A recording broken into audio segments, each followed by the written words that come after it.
Psicólogos, ¿cuál fue el paciente que los hizo temblar de miedo? Cuando eres psicólogo, aprendes a dejarte llevar por los datos, la ciencia y la observación. Separas lo real de lo imaginario, o al menos eso crees. Siempre supe que me encontraría con pacientes difíciles. Gente con traumas profundos, con miedos irracionales, con pensamientos oscuros.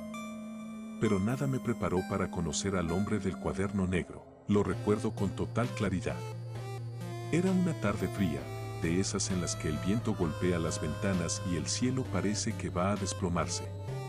Mi secretaria me había dicho que el nuevo paciente se llamaba Mauricio del Río.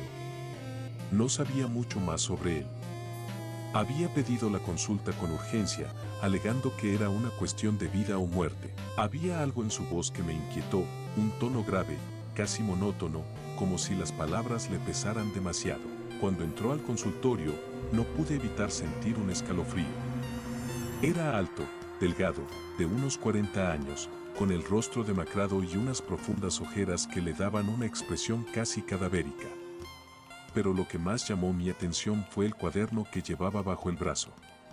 Un cuaderno negro, viejo, con las esquinas desgastadas. Lo sostenía con tanta fuerza que sus nudillos estaban blancos. Nos sentamos frente a frente y durante unos minutos no dijo nada. Simplemente se quedó allí, mirándome fijamente, como si estuviera evaluándome. Yo estaba acostumbrado a los silencios incómodos en las sesiones, pero este era diferente. Había algo en su mirada que me hizo sentir como si yo fuera el paciente. Mauricio, ¿verdad? Le pregunté finalmente, tratando de romper la tensión. Asintió lentamente. ¿Qué lo trae por aquí? Continué. No respondió de inmediato. Bajó la vista hacia el cuaderno y lo abrió con movimientos precisos. Las páginas estaban llenas de símbolos extraños, dibujos de figuras humanoides y frases que se repetían una y otra vez. Alcancé a leer algunas. Las sombras siempre observan. No hay escapatoria. Ellos están aquí, dijo en voz baja, casi como un susurro. ¿Ellos? ¿A quién se refiere? Pregunté, sin mostrar sorpresa. Pensé que se trataba de una alucinación o de algún tipo de delirio persecutorio. Era común en pacientes con esquizofrenia o trastornos psicóticos. Mauricio levantó la vista y me miró directamente a los ojos. A las sombras, respondió con una seriedad escalofriante. Están en todos lados. No puedes verlas, pero ellas te ven a ti. Tomé nota en mi libreta, tratando de mantener la calma. Era importante no validar sus creencias delirantes, pero tampoco desafiarlas de forma directa. ¿Cuánto tiempo lleva viendo estas sombras? Pregunté, desde niño. Al principio no sabía qué eran. Pensé que eran parte de mi imaginación, pero con los años aprendí que estaban siempre ahí, esperando. Había algo en su voz que me puso los pelos de punta. No era el contenido de lo que decía, sino la convicción con la que lo decía. No parecía un hombre perdido en su propia mente.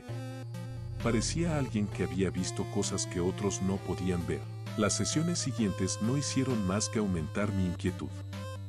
Mauricio hablaba cada vez más de las sombras, de cómo lo observaban cuando estaba solo, de cómo susurraban su nombre en la oscuridad. Pero lo más perturbador era que, poco a poco, comenzó a revelarme detalles de mi propia vida. ¿Cómo está tu hija? Me preguntó una tarde, de forma casual. Sentí un nudo en el estómago. No le había contado a Mauricio nada sobre mi familia. Nunca menciono detalles personales a los pacientes. ¿Cómo sabe que tengo una hija?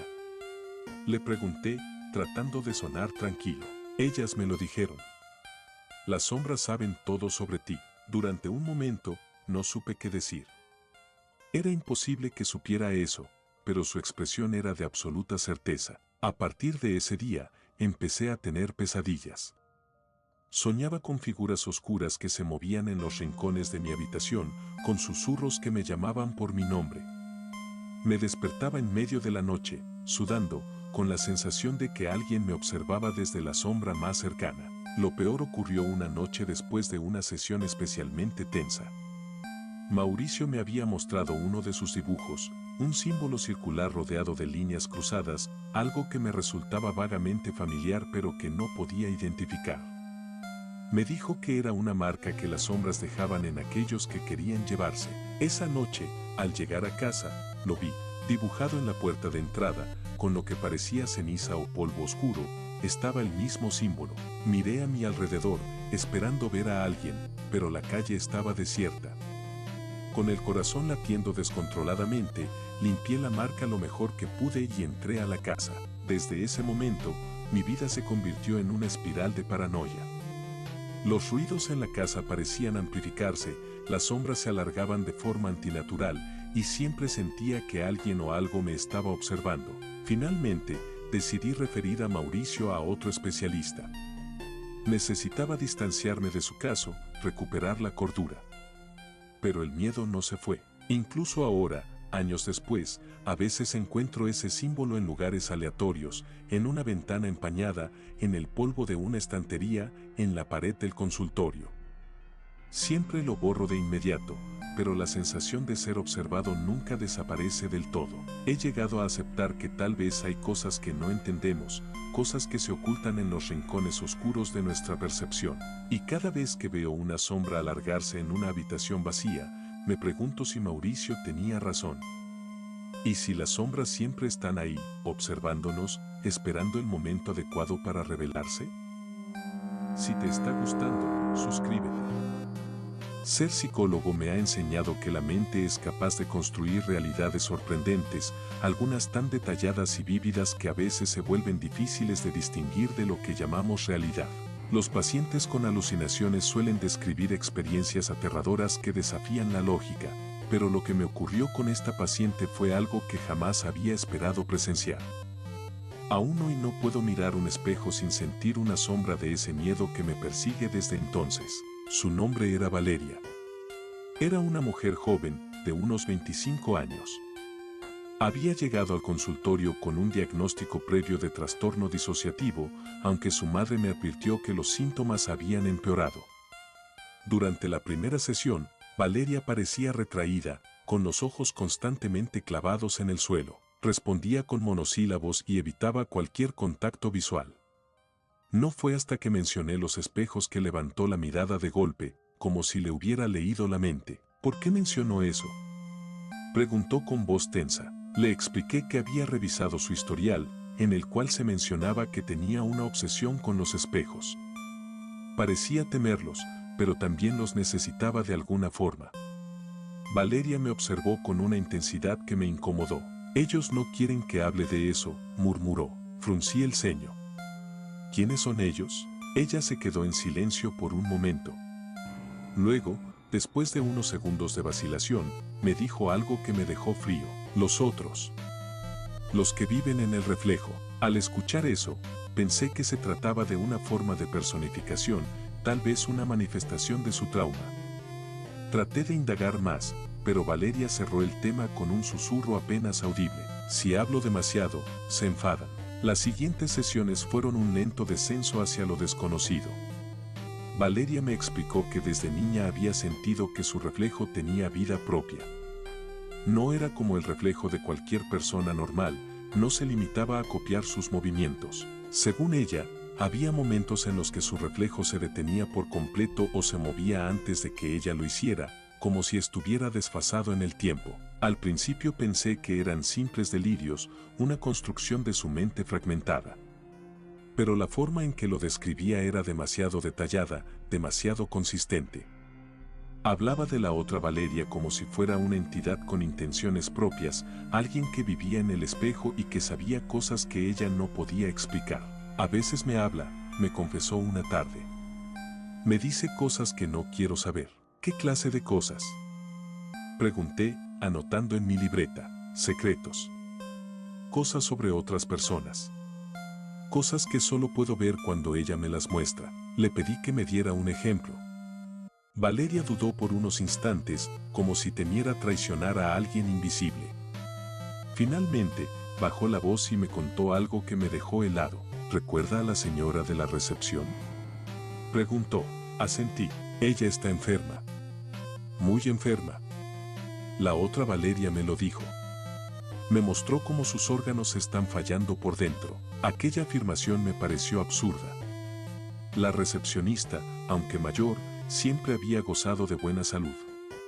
No obstante, un par de semanas después, su hija vino al consultorio para informarme que su madre había sido ingresada de urgencia al hospital por una insuficiencia renal. Ese incidente me dejó pensativo, pero traté de no darle demasiada importancia.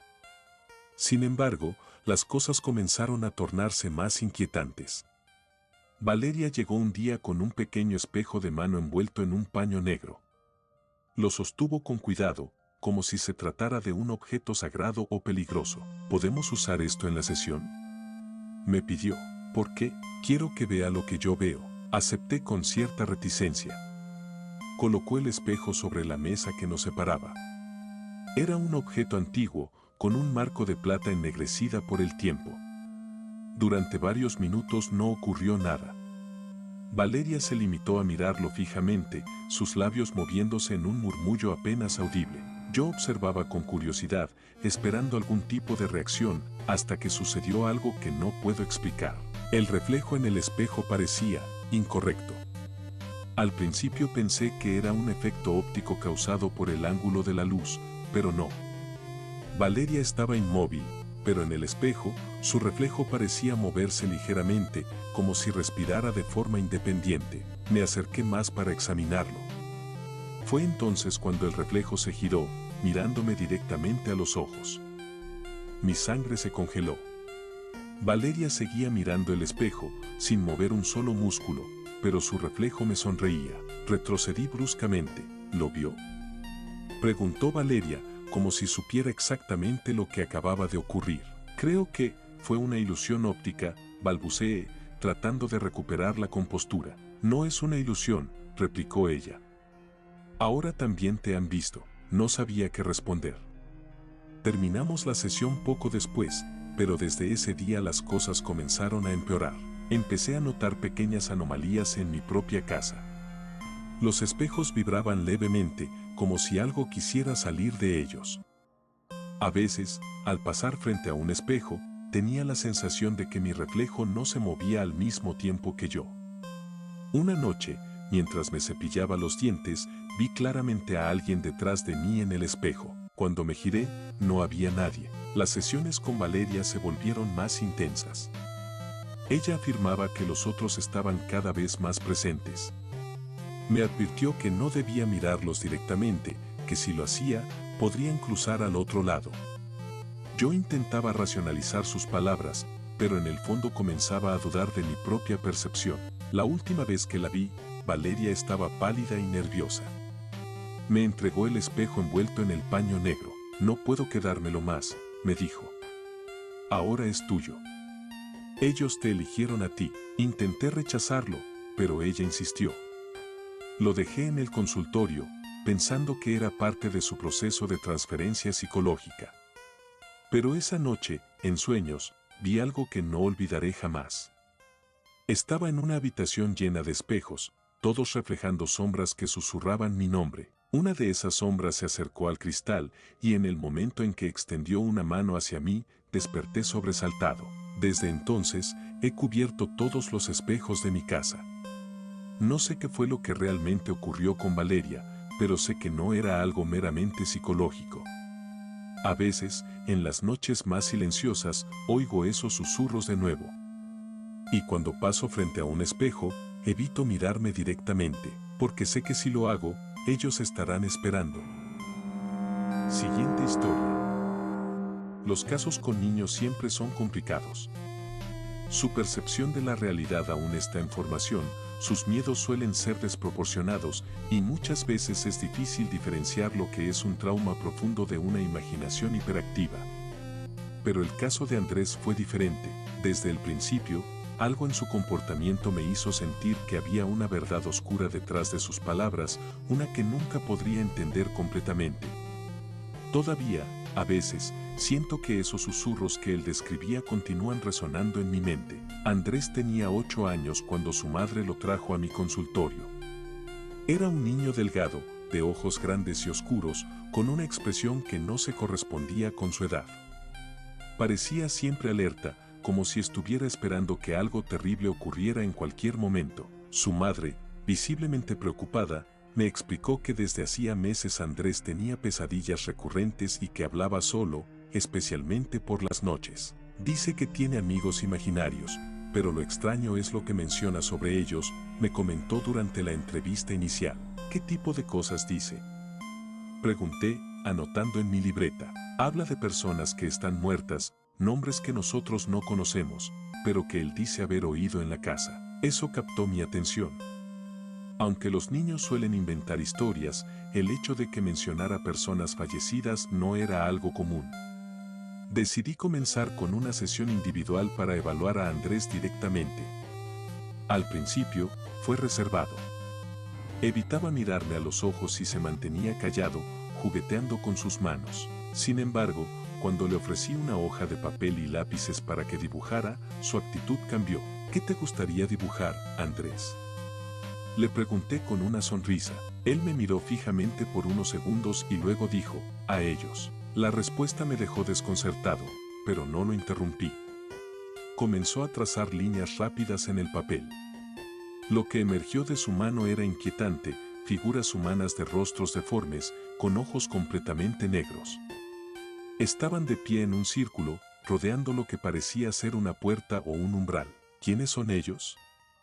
Pregunté suavemente, tratando de no mostrar mi incomodidad. Son mis amigos, respondió sin levantar la vista. Viven en la casa, pero no siempre están allí. Solo vienen cuando quieren jugar. Su tono era neutro, casi como si estuviera hablando de algo completamente normal. Intenté profundizar más en el tema. ¿Desde cuándo los conoces? Desde que nos mudamos. Al principio, solo los veía en mis sueños, pero luego empezaron a hablarme cuando estaba despierto. Mi piel se erizó ligeramente. El concepto de alucinaciones auditivas no es raro en niños con ansiedad o trauma, pero había algo en la forma en que describía a esas figuras que no se sentía como un simple producto de su imaginación. ¿Y qué te dicen? Pregunté, intentando sonar tranquilo. Andrés dejó de dibujar y me miró directamente. Sus ojos estaban llenos de una extraña mezcla de inocencia y algo más oscuro, algo que no debería estar en la mirada de un niño. Me dicen que están esperando, susurró. El resto de la sesión fue más tranquilo, pero aquellas palabras quedaron grabadas en mi mente. Me aseguré de programar una serie de citas para evaluar su progreso. Mientras tanto, decidí investigar un poco más sobre la casa donde vivía. Lo que encontré fue inquietante. La propiedad había pertenecido anteriormente a una familia que había desaparecido sin dejar rastro hacía más de 20 años. Los rumores locales hablaban de accidentes, de desapariciones y de fenómenos inexplicables. Aunque no soy una persona supersticiosa, la información me hizo sentir un peso en el estómago. Las siguientes sesiones con Andrés solo profundizaron mi incomodidad.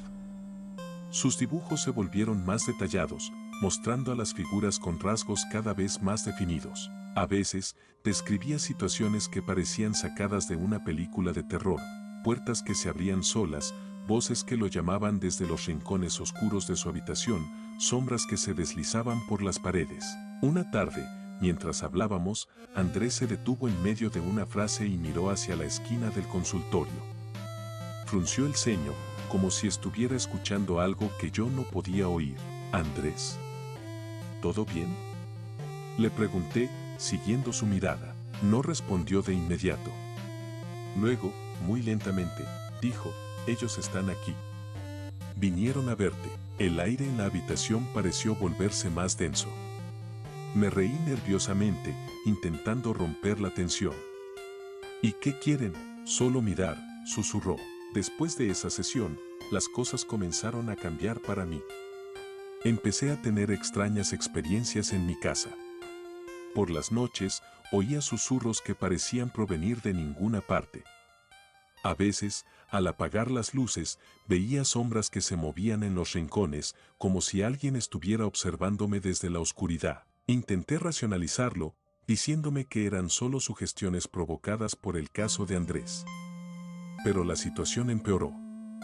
Una madrugada, desperté con la sensación de que alguien estaba parado al pie de mi cama. Encendí la luz rápidamente, pero no había nadie. Sin embargo, pude ver una marca extraña en la pared, como si unas manos pequeñas hubieran dejado huellas allí. Decidí enfrentar mis miedos y hablar con Andrés sobre lo que estaba ocurriendo. Durante nuestra siguiente sesión, le expliqué lo que me estaba pasando. Él me escuchó con calma, sin mostrar sorpresa. A veces hacen eso, dijo. Les gusta seguir a la gente que puede verlos. ¿Verlos? Repetí, sintiendo un nudo en el estómago. Sí. Ahora también te ven a ti. Esa fue la última sesión que tuvimos. Poco tiempo después, la madre de Andrés me informó que se mudarían a otro estado. No volví a saber de ellos. Sin embargo, los fenómenos extraños no cesaron de inmediato. Durante semanas, seguí escuchando los susurros y viendo sombras fugaces en los espejos. Con el tiempo, los incidentes se volvieron menos frecuentes, pero nunca desaparecieron por completo. Aún hoy, en las noches más silenciosas, siento que algo me observa desde los rincones oscuros de mi casa. No sé qué era exactamente lo que Andrés veía, pero sé que no era solo un producto de su mente. Algunos niños son más sensibles a cosas que los adultos no pueden percibir. Y a veces, esas cosas lo siguen, y también a quienes se atreven a escuchar sus historias.